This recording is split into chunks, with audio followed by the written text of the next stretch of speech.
weren't able to make it, they can. So we do utilize the chat box throughout this training a lot just to make sure that we can get some feedback. I often read what you write because nobody can see the chat box on the recording. So if you're wondering why I repeat some things, that would be why. Hopefully you've joined us this evening for a little bit more on how to utilize club officers. The training is designed to help those of you who are parents with your young people who are in 4-H that are going to be or are currently officers. Also for volunteers or club leaders who are looking for other ways to make sure that we're best using our young people to the advantages that help them to be successful as an officer and also help our club to maybe spread some of the duties out throughout the entire club versus a club leader having to do everything. If you have any questions or comments throughout the thing, feel free to type them in the chat box or feel free to use your microphone to ask also. So tonight I hope to cover a couple of things. The first is I want to make sure that we talk about how you can prepare your club and or your club members to be ready to be an officer or to be ready to, I'm going to mute some people here, be ready to accept the role of being an officer. I hope you also we can talk a little bit about the benefits to each of the offices, what they can do for the club. And I'm going to give you some materials to help you support your club development, and then in turn give you some materials to help support the officers that you work with, or if they're your children, to help them do better at their job. I want to start with a little story. Oftentimes I get invited to visit clubs, maybe do some talks or presentations. And I'm going to tell you about a club visit that I got to go on. It was during officer elections, so it was at the beginning of the year. There were tons of new members at the club, and they had a really, really, really long agenda. So the agenda went on for almost an hour, at which point they decided they were going to have, or they had planned to host officer elections. So sitting back observing, not knowing a lot about the club and the members, I saw them move right into club officer elections, and from there, things just seemed to get a little bit out of whack. Tons of new members were asked to nominate. They didn't even know what that was. They were asked to vote. When it came time to vote, they didn't explain what the offices were that anybody was running for. They didn't explain who the kids were that were running. They just had the kids they had people nominate other kids, raise their hand, and they voted. The best example I have is for president. They nominated probably the 4 oldest girls in the 4-H club, at which point when one of the girls got nominated, she said, I don't really want to do this. I don't know why I'm even nominated. And then they voted without having the kids talk about what the duties of the office were. And the girl who said she didn't want to do it was the one that won. This went on throughout the entire process. They never ever explained what the office duties were. And the kids just got voted in without even having an opportunity to talk or ask questions. It was a little disheartening to me to know that our officers really run our clubs. They're the ones who are supposed to be doing everything. And if we have things like this that happen within our club where we're not explaining what the offices are, we aren't allowing kids to give their input, we are maybe electing people who aren't necessarily best for the position. So to help us alleviate this kind of situation, we really need to work on preparing both our officers and our club. This should really start the month before you elect officers. So if you're going to elect officers in February, you should have a really good talk about what that means in January so you can help the club and the young people prepare to be an officer.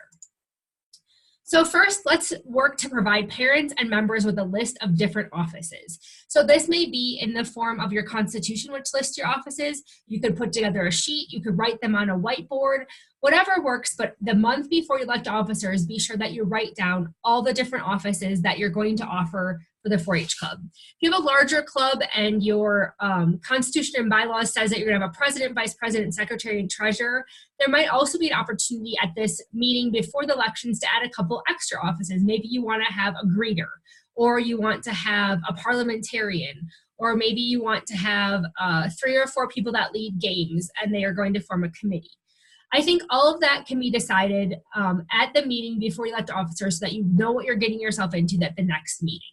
Of course, whatever your bylaws say, that's the offices you have to have, but you can always add extra ones for a couple of reasons. One, to make your club run smoother. So tonight you may get some ideas and say, oh, I wish we had that office, or I never thought about doing that. And two, it also helps to spread out the duties, and it helps to give lots of different kids leadership opportunities. So if you have a really large club, you may want a junior president or a junior vice president.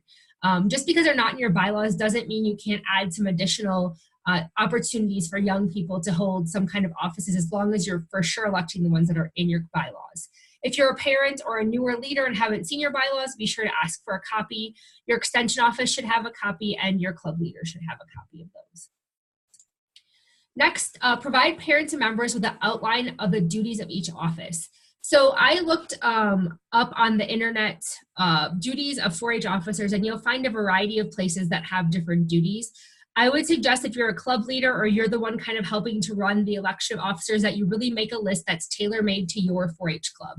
So there were a couple of them that were Word documents that you could download and then fix or add duties to. But I think it's really good for parents and members to know what they're getting themselves into.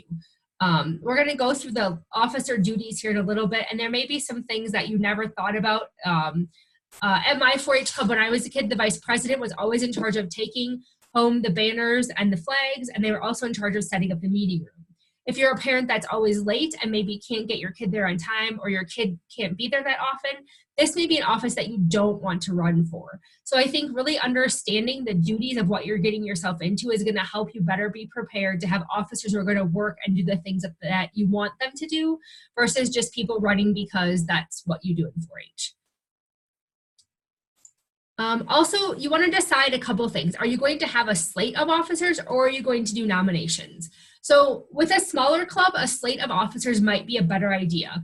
With this, basically, you have a committee, a nominating committee, or a group of people that gets together. It includes youth. That month before, maybe has an idea of who wants to run for offices, and they present and say, we think the president should be this person, the vice president should be this person, the secretary this person, and then your club votes on the slate. They don't change.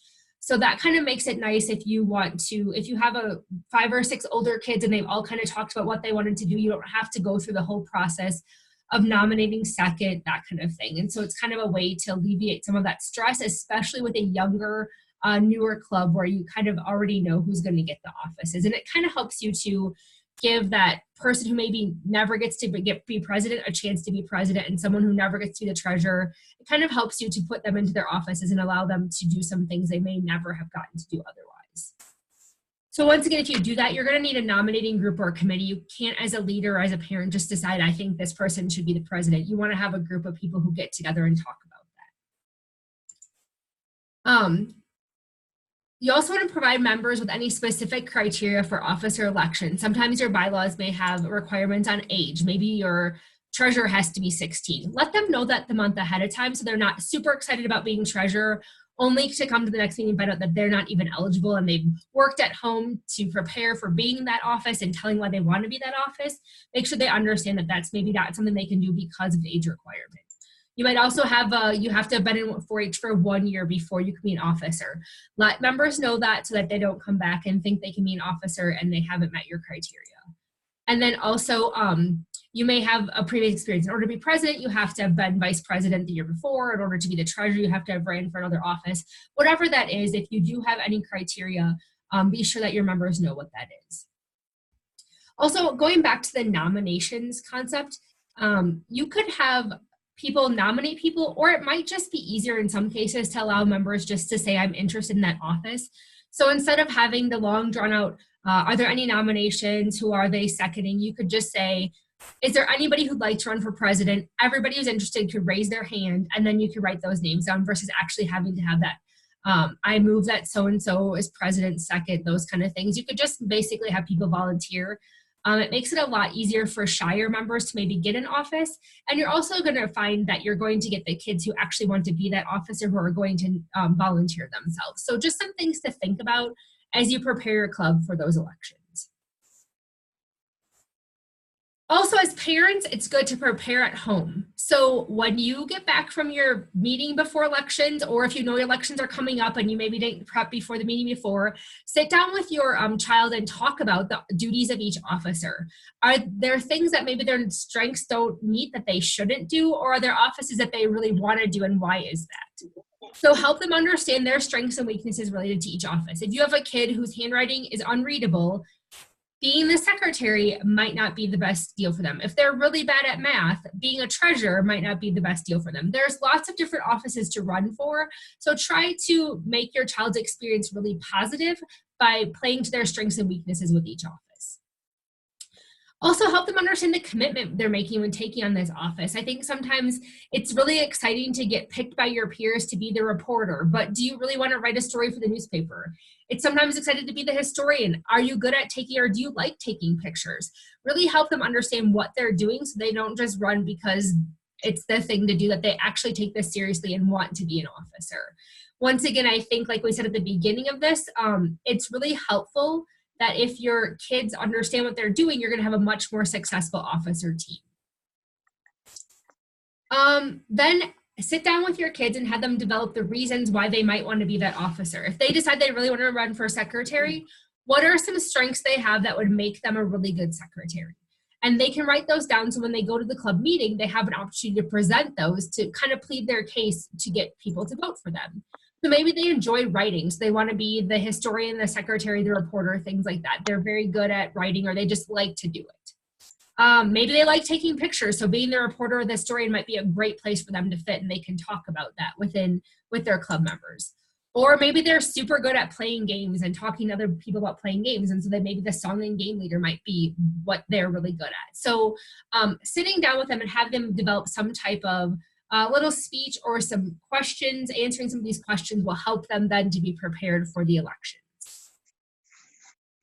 So then at the meeting, if you're a club leader or a parent that wants to offer some suggestions, or a volunteer who's willing to run that meeting, that selection of officers, once again, decide if you want to do nominations or have members volunteer if they're interested. I suggest the volunteering one. It just helps take some pressure off and make sure that you're really getting the kids that are super interested in that office to run for that office.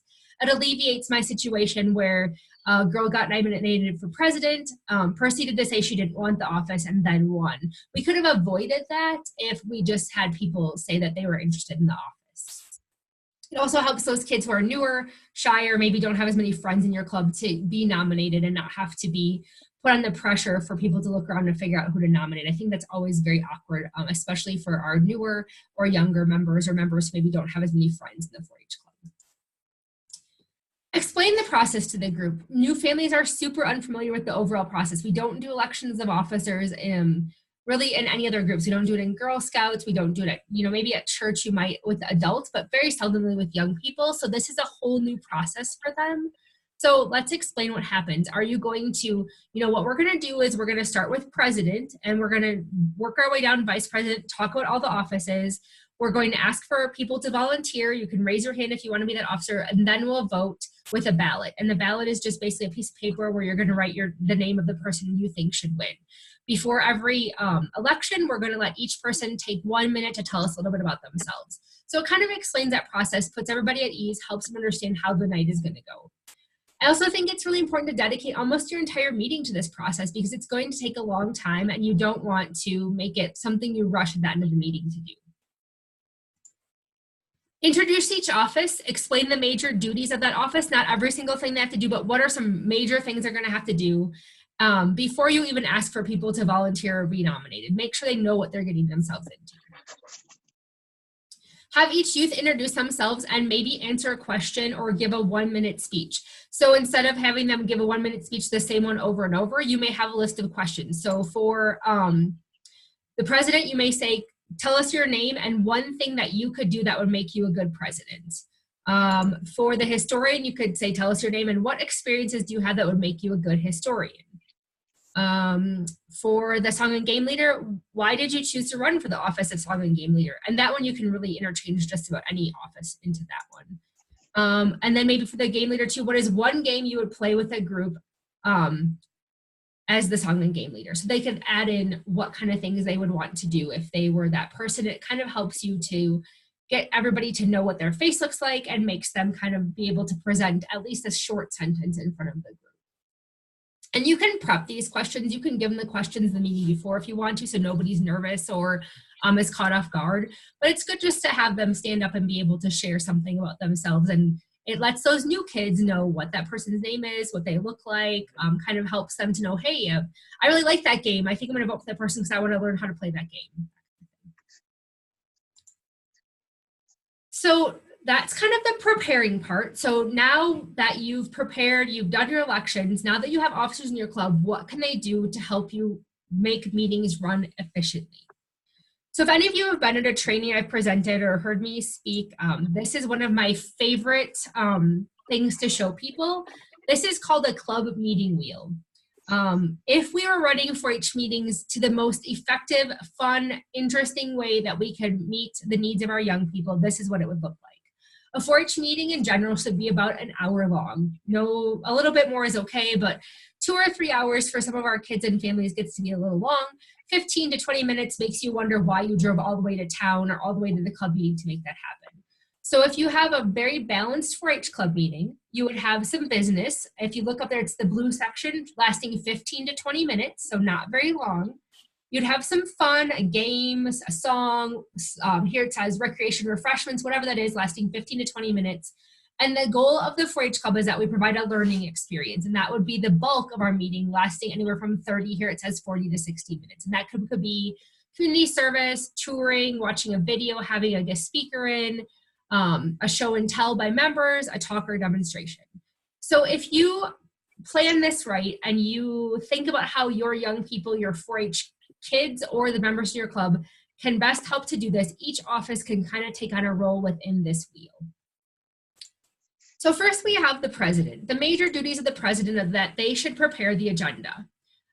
If you look at your club, my guess is 90% of us, this isn't happening. Most of the time our club leaders are preparing the agenda. So what happens when the club leader prepares the agenda is they then hand it to the president at the meeting. The president's the first time that they've seen it.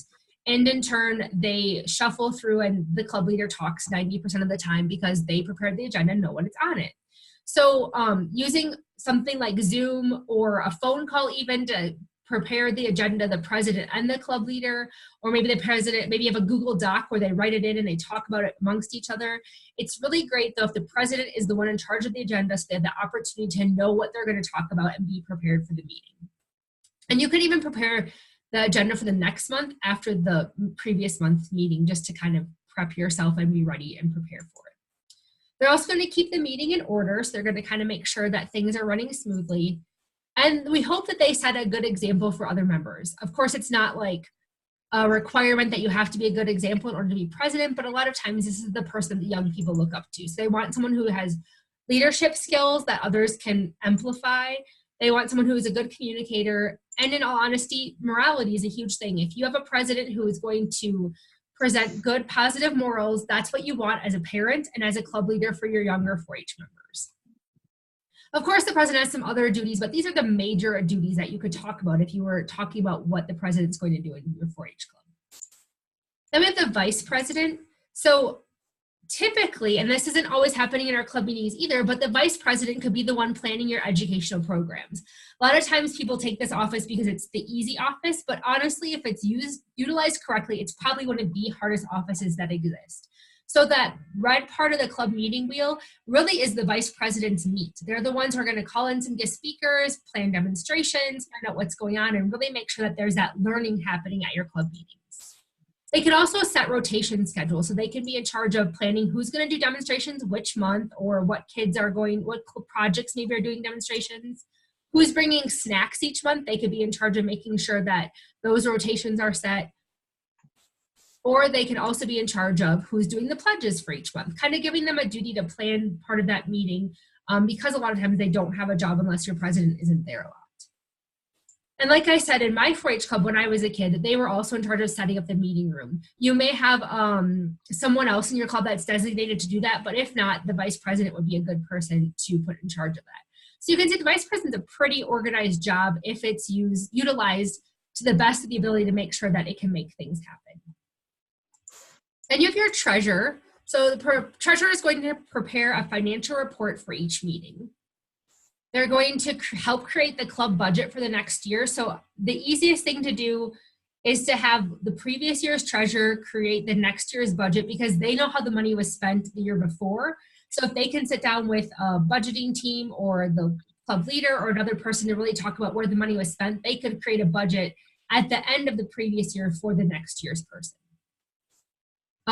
They also should know what agenda items are there so they could share what happened with past experiences. So for instance, if you know that your Christmas party is coming up, maybe the treasurer could look at how much money was spent in the previous year for the Christmas party. So when people ask questions about, well, what did we spend last year? How much do we typically spend at the Christmas party? They can say, last year we were able to spend, $500 on our Christmas party. And that included buying gifts for 2 families for the family Christmas tree.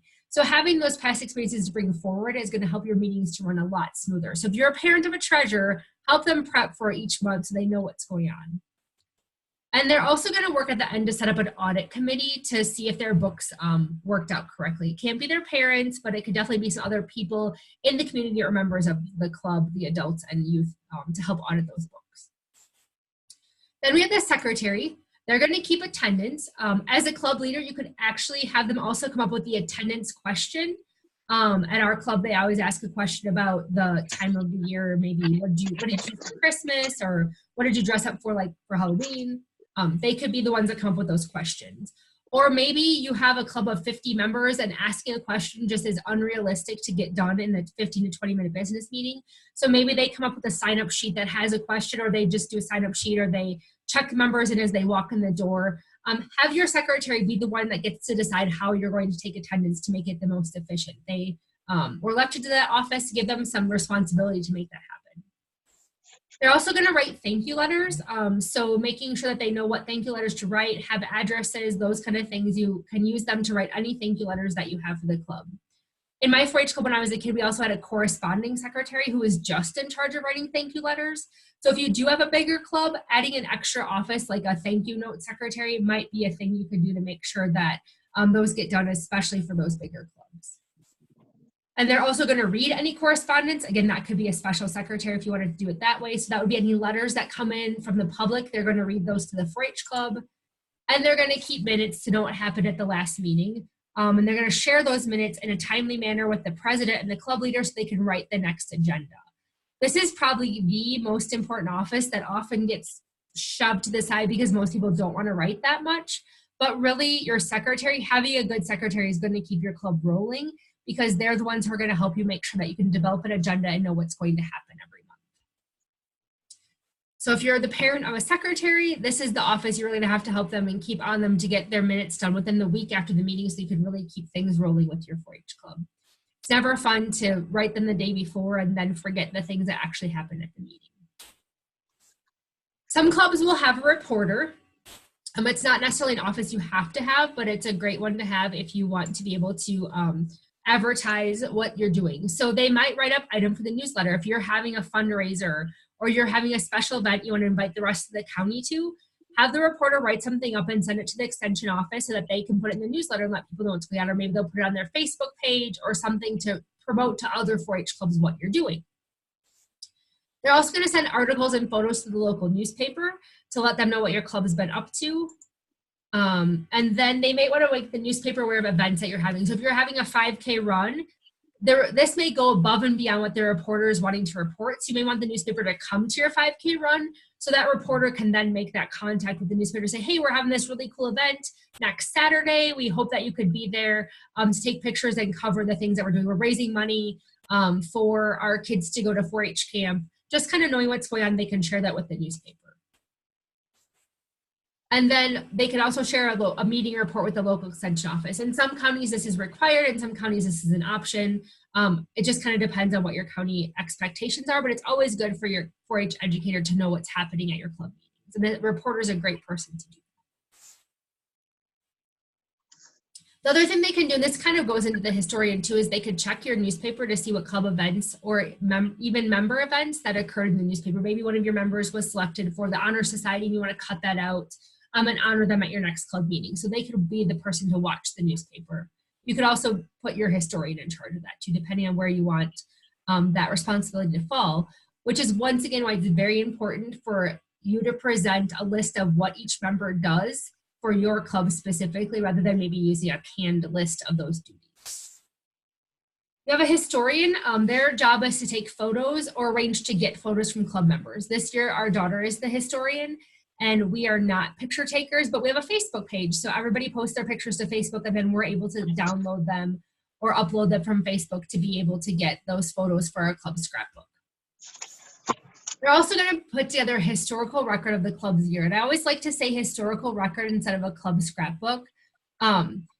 Probably 5 to 10 years ago, scrapbooking was so popular, and we found that we were getting lots of scrapbooks from historians. And really, a scrapbook is fine, but you really need to consider the historical value of that scrapbook.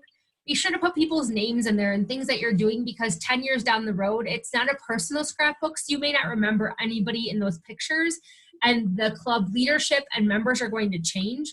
So in order for it to be valuable, it really needs to be a record that's historical versus just a scrapbook like you might make for your family. So something to think about if you have a historian in your family.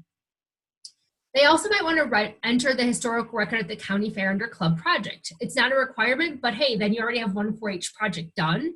I've seen here in Albany County where our kids are members that they've actually done like trifold boards and have the historian do with it something about their membership. Completely acceptable. So just think of a way that you can share what your club is doing with the public. And there is a club projects category at the fair. So you can always enter something that your club is putting together as part of that in the county fair. And that would be, every county should have that. So if your county doesn't, have them call me, but it's a state fair category too. So it should probably be offered at your county. And then they're going to work with the reporter to get news articles for their historical record. You also may have a song and game leader. I would suggest if you have a lot of younger kids, maybe you have a song and game committee versus a leader, and every kid takes 1 month where they're in charge of leading the recreation for that month. And that might be a song, a game, it might be something different. So they're going to provide some type of recreation at each meeting. So they could do this before the meeting, you could do it after the meeting, you could even probably do it during the meeting, but letting them know when you expect that would be helpful for them to be prepared. They could also be in charge of planning social events for club members, maybe ice skating, a picnic, a club fair, camping, anything recreation related. This group could be in charge of doing that, or at least finding out more about pricing and what's available in your area to share with club members to vote on or to decide as a group. They might also be in charge of singing happy birthday to a 4-H member if your club does that. Not a necessity, but just making sure that they have a role and they understand that to be the song leader, it's not just saying happy birthday, it's saying, all right, everybody, we're gonna sing happy birthday to everybody who has June birthdays. Let's stand up, and then they get it started. So I think having expectations, does it happen at the beginning of the meeting, at the end of the meeting, in the middle of the meeting? Preparing them is really gonna help you to better make sure that they are ready to be that song or game leader. So if we look back at this club wheel, you can kind of now think about where each officer fits. Our president is definitely blue. They're going to be this group decision-making, discussion planning, running that business meeting effectively. Your vice president is in the red area. They're going to help plan, or they could completely plan all of your learning experiences. Your secretary, once again, is going to be up in business. They're going to make sure that you know what's going on, what's happening. Your treasurer kind of encompasses all of it because they have the money and know how much money to spend on the fun or the learning or the business. Your reporter could be the learning and fun, depending on what they're reporting on. Same with your historian. And your song and game leader are definitely in that green area where they're the ones that are making sure that fun happens. So if we can use our officers to make this part happen, it takes a lot of pressure off to the club leader or that, parents who are helping to make sure that they're not the ones who are always doing the entire wheel, that we really let our officers plan some of these events and utilize them to the best that we can. So I'm just going to talk a little bit about how to make sure that your club is ready to utilize their officers to the best of their ability. I would highly suggest, if you haven't yet, if you're not a club leader, if you're a parent, or if you're a leader, volunteer in the club, let's really talk to your club leader about wanting to take a club quiz. So there's a couple of them that I really like, and I'm going to try to see if this works now. So hopefully they'll pop up that you can see them. Yep. Okay, so hopefully you can see my screen where I've clicked on this club checkup. This is probably my favorite one. It's something that you can give to club members, and then you can have them take it. You can take it in groups, you can take it in families, but it really goes through and talks about a lot of different parts of your club. What does our leadership do? Are they always prepared, sometimes prepared, or never prepared? How do our adults do? Are they always ready, sometimes ready, or never ready? Whoa, what just happened? Okay, what do our committees do? If you guys can't see the screen, can you just let me know? Hopefully you can see the screen, because it looks like my PowerPoint shut down. And then programs, are our programs planned? Always, sometimes, never. How are our members doing? And how are the overall arrangements of the space that we're meeting in? I think this really helps to identify where our weaknesses are. And if it's with the arrangements, then maybe the vice president can be the one to work on fixing that. If it's with our members, maybe our song and game leaders can help to get them more energized and ready, or maybe our secretary can help them plan or answer those questions. If it's our programs, our vice president can really help to jazz those up a little bit. If it's our committees, the president can work with them. If it's our adults, maybe the president and the adults sit down and figure out what we're missing. And if it's our leadership, definitely the officers can sit down as a group and really talk about that. Just give me 1 second here. It looks like my PowerPoint randomly shut down and I'm not sure why, so I just need to pull it back.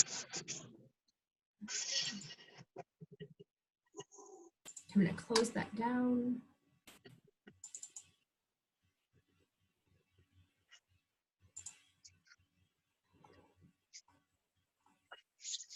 We're almost here. This is where we were. Okay, and then the next one, there's another member survey. So that one talks about, do you have efficient leadership? Do you have adequate facilities? Do you have a well-planned educational programs? And do you have active and involved members?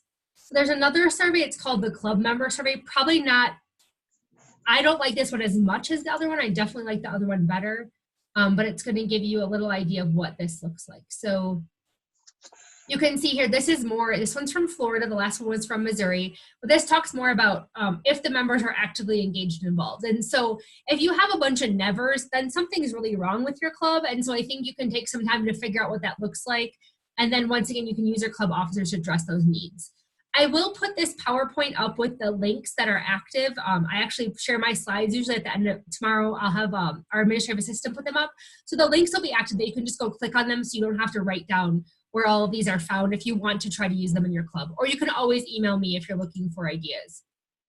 So then once again, use your club officers to address your identified need. Are they playing their roles, or what different roles can they play to make your club more efficient?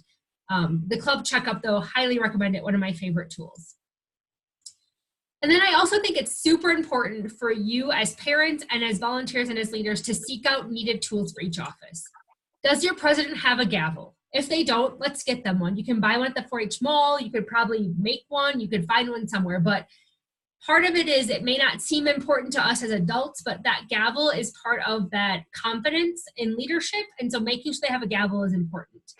Do they have a script? If your club is using parliamentary procedure, do they have a script to help them with that parliamentary procedure? Or do they have an example meeting agenda when writing a meeting? So online, there's some great tools. This is just one of them. There's probably 30 or 40 different parliamentary procedure scripts out there. But you can see this one is from Utah State, or maybe not. But it basically goes through some basic parliamentary procedure, talks about the order of the club meeting, and then really goes through and talks about what each one looks like, has them what they say, what's said, who's speaking, and so it kind of gives you a basic script to get through a meeting. There's lots of these out there, so you can choose to use this one, or you can choose to look at a different one that might be more feasible for your club, or you can even make your president seek out their own, but letting them know they're going to need that is important. Here's a sample meeting agenda that you could check out so that they would know how to write an agenda. This one is from Iowa State, so it's very basic and fill in the blanks. No idea why I keep doing that.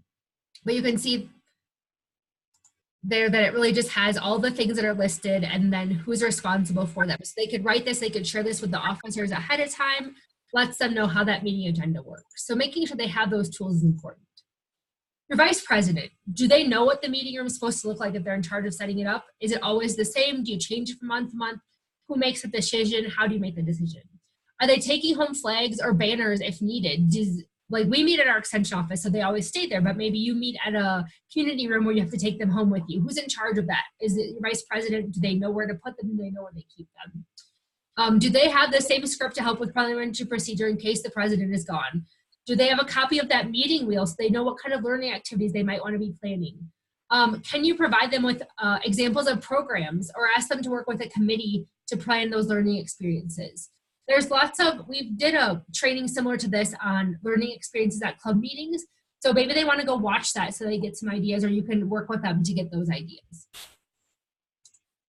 Does your treasurer have the checkbook? How many times does someone get elected and doesn't get the checkbook to 6 to 8 months after they actually were elected? So let's get that done right away. Do they have a copy of the Missouri or the Wyoming treasurer's book? So it's newer in the past 3 years, but it's a pretty good outline of what they need to do. So it'd be great if they have this. So you can see here it has their account journal. This should be handed to them when they're elected or at their first meeting so that they're not kind of wondering what this looks like. They also have to do an inventory report. So you can see that here. And then their annual end of the year financial report. If you know what you have to turn at the end of the year, at the beginning of the year, it makes your job a lot easier to kind of get things done. It also talks about an audit or financial review so they know what kind of things it needs to do at the end of the year to get that done. So this is available on our website, or once again, I did link it to the PowerPoint presentation also so people could look at it there. Do they need a special pen? Does it make them feel better if they have a special pen when maybe you offer, this is the treasurer's pen and it goes with them? Do they need a file folder for receipts for each month? Do they need a 3-ring binder? What kind of things have your treasurers used in the past, and making sure you provide that to your new treasurer? Do they have a receipt book or receipt pages? Our website has special receipt book pages that you could use. Maybe making 5 or 6 copies for them to have so that they can use this for when they're receiving cash or some type of money from someone.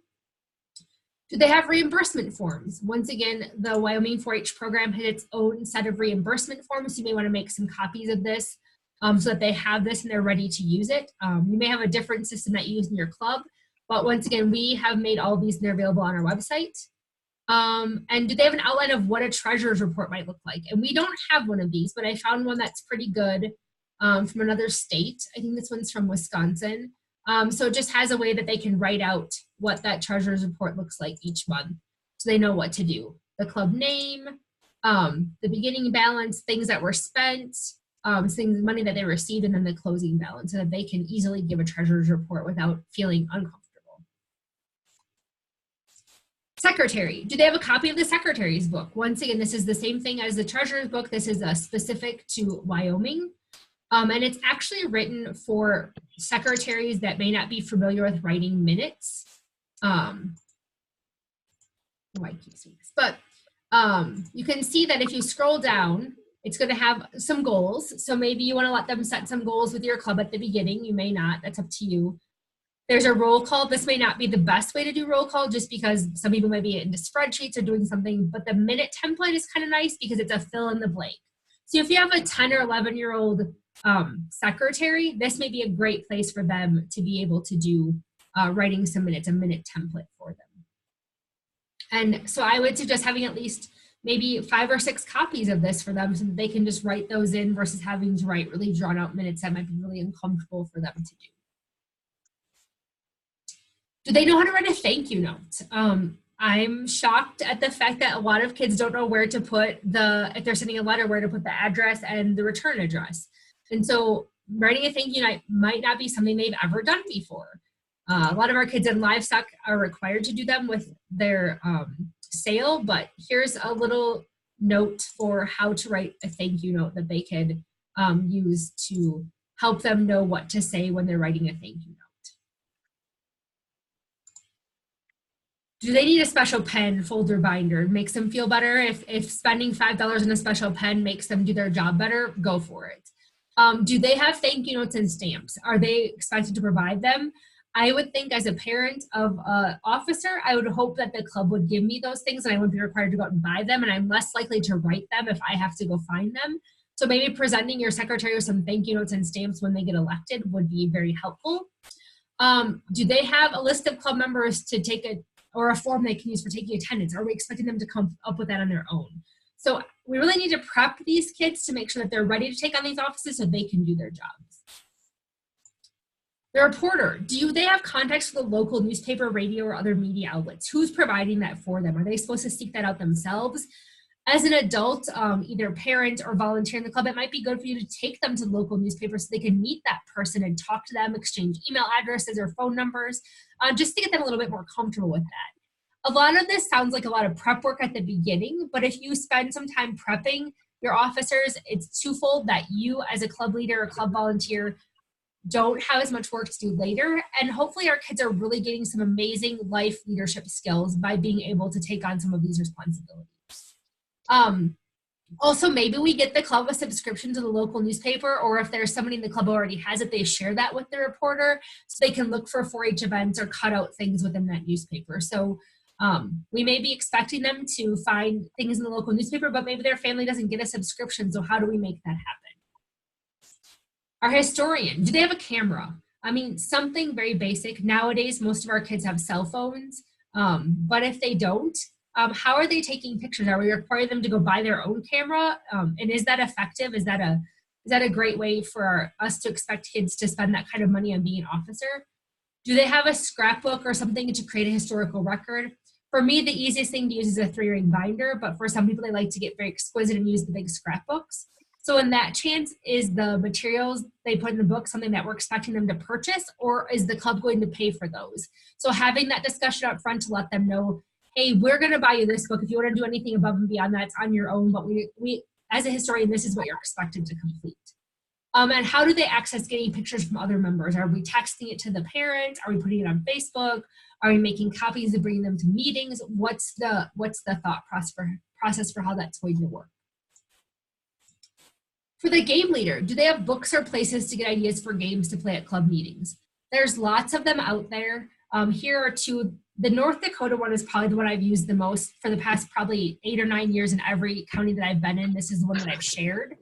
And then there's another one from, I believe, maybe Utah that has some additional stuff. But the cool thing about these is that they really talk about the process of how to make games happen. It isn't just the games listed, but as the game and activities leader, what kind of things do you say to make stuff happen? And it'll include, I think here it's 5 different activities or games that they can play, but it talks about the essentials of being the recreation leader and what that means. And then also, same thing as like the historian. If I'm going to buy balloons to play a game where we play train, where we put balloons between each person, have to run around an obstacle course, am I responsible for buying those balloons? Does the club buy them? How do I ask for that money? Are you just going to give it to me? Letting them know that ahead of time, I think, is really important. Same with the song leader. Do you have an instrument that they can use? Are we expecting them to maybe be able to play a couple notes on the piano, or you have a recorder or one of those things that you blow on that kind of sets the pitch? Is there a songbook or song sheet you want them to use, or are they just singing happy birthday? And when are they expected to perform their duties? Beginning, middle, end of the meeting, kind of letting them know that ahead of time. So this is my words of advice. Provide all of these items the day they take office so that they're prepared for the year. Don't wait until 3 months down the road to give them the materials they need to be the song and game leader. Don't expect them to know that they need to plan programs month 4 because that's what the vice president does according to your bylaws. Really helping them know their duties at the beginning would be helpful to make it happen. So you can do a couple things. Have an installation ceremony in the meeting after elections to make them feel important. You can Google 4-H officer ceremonies and they will give you a whole list of different ones you can do. If you're super creative, you can write your own. A lot of times if you have a theme for the year, you can write an officer installation like the president is like the candy bar one is the one that's always really, really popular, where you talk about different candy bars in their offices, kind of as a cool way to incorporate them into the club. You may also want to have a new officer meeting before the first meeting when they're taking over. At that meeting, you can present them with the materials we just talked about, or kind of go through those questions we just talked about to help them know what their duties are. And I would always encourage parents to attend those, because really being an officer isn't just a kid's duty, it becomes an entire family event. So at this time, I guess I would like to know if you have any questions or any comments that you want to make about things that you've done that help you utilize officers at your club, or things that we covered today that maybe don't make sense or aren't necessarily things that you've thought about and want some more information on. So you can either use the chat box or you can choose to talk through that if you want to. So I'll just give you a few minutes to think about that.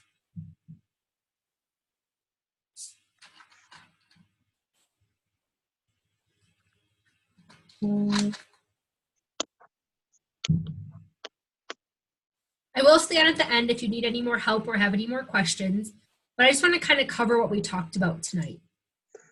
So we really covered preparing your members, your kids, your club. Start early, provide expectations. Don't just expect them to know what it means to be an officer. I found in the world of 4-H, how many of you know that every time we vote, we always vote yes, because it's exciting to vote, it's exciting to raise your hand, it's exciting to be called on, it's exciting to be in the minutes. So a lot of times we don't necessarily prepare our kids for what they're getting themselves into. They run for an office because their friend next to them says they should do it, or they feel obligated to because everybody else is. So starting early and providing some expectations will really help to utilize your officers to do their jobs. Make sure that you understand the benefits of each office to your 4-H club. Use them to run the meeting, use them to plan programs, and use them to help your club follow the club wheel. They're there. A lot of times these kids have tons more resources and time than we do. So I really think it's important to help them utilize that time that they have and the willingness to be that officer. And then also give them materials to support the club development. Do a checkup to see where your members are at and use your officers to fill any gaps. And lastly, make sure that your members have the support they need at the beginning of the year to get their job done. So those are some things that are really important that I think will help to make us a little bit more successful in how we use our officers. And there's a comment from Betsy. She says she scripts both her president's and secretary's use, which I think is great. A lot of times our presidents are young and don't know how to do parliamentary procedure. So they may need to read from it, which is awesome. And the secretary uses it as a minutes form. They can take notes on the script to help complete the minutes, and she supplies the forms, and she's willing to share those if anybody wants. So Betsy, if you want to email those to me, I'll put my email in the chat box. I can definitely share that maybe even on our website if people are interested in seeing what that looks like. And I'll put my email in the chat box if anybody doesn't know what it is.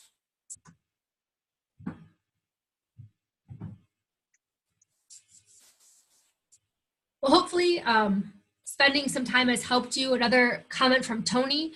One option our club has talked about is having our elections in September with our current members instead of in October.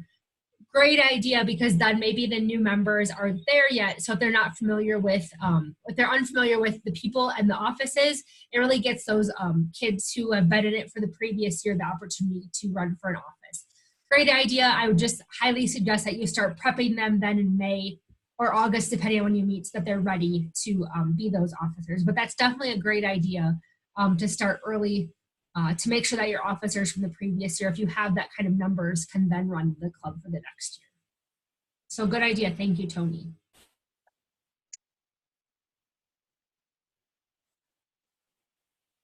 All right, I will stay on. I'm going to stop the recording right now and the sharing of my screen.